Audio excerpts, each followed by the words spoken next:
Hello WhatsApp guys, আপনারা সবাই কেমন আছেন? আপনার দোয়া আলহামদুলিল্লাহ আমি অনেক ভালো আছি। তো আজকের ব্লগটা কি নিয়ে হতে যাচ্ছে সেটা তো আপনারা টাইটেল থেকে বুঝে গিয়েছেন। হ্যাঁ গাইস, বাঙালিদের প্রিয় খেলা হাতে বল পায়ে বল, তারই নামই ফুটবল। তাই তো আমরা খেলার কথা শুনে বসে থাকতে পারলাম না, তাই দল বদলে চলে গেলাম খেলা দেখতে। তো দেখতে দেখতে আমরা খেলা মাঠে চলে যাচ্ছি। খেলাটি আয়োজন করা হয়েছিল গাইবান্ধা জেলার গোবিন্দগঞ্জ থানার রাজার ইউনিয়নের আনন্দপুর গ্রামে, কিন্তু গ্রামটি শিবপুর নামে পরিচিত। তো খেলাটি আয়োজন করা হয়েছিল 8টি টিম নিয়ে। যে দল 2টি ম্যাচ জিততে পারবে সে ফাইনাল খেলবে। কিন্তু তার ভিতরে দুঃখের একটা বিষয়, এই 8টি টিমের ভিতরে আমিও একটা টিম নিয়েছিলাম, কিন্তু আমার টিম প্রথম ম্যাচ জিতে দ্বিতীয় ম্যাচে যা হেরে যায়। তারপর আর কি এক আকাশ কষ্ট নিয়ে তাও খেলা দেখতে গিয়েছিলাম, কারণ ফুটবল খেলাকে আমি অনেক ভালোবাসি। আর শুধু আমি নয়, আমার জানা মতে বাঙালি শতকরা 80% মানুষই ফুটবল খেলা পছন্দ করে। তাই তো মাঠের চারপাশে খেলা দেখার জন্য মানুষ দিয়ে ভরে গিয়েছিল।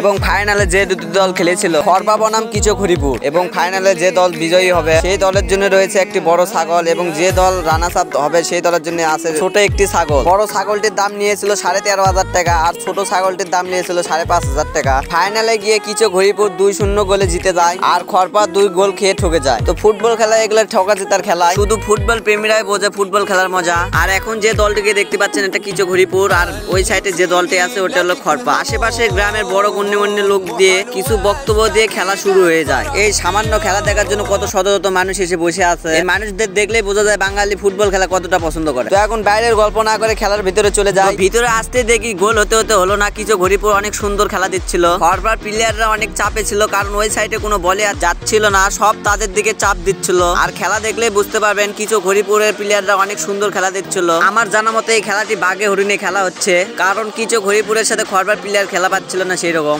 আর দুই দল যদি হাড্ডাহাড্ডি না হয় তাহলে তো দর্শকেরা খেলা দেখে মজা পাবে না। আর খরপার গুলিটাও একটু নর্মাল ছিল প্রথম দিকে, দেখতে দেখতে শেষে এই শটে দেখো গোলটা হওয়া যায় কিভাবে। আর বলতে বলতে গোল হয়ে গেল, মনে হয় গোলি বলটা ঠিকই পায়নি। তো অবশেষে কিচকহরিপুর 2-0 গোলে জিতে খাসি নিয়ে যাচ্ছে এবং মাঠের ভিতরে আনন্দ করতেছে। আজকের মনে এই পর্যন্ত। আপনারা সবাই ভালো থাকবেন এবং আমার জন্য দোয়া করবেন। গাইবান্ধা বাণিজ্য মেলা নিয়ে একটি ব্লগ আছে।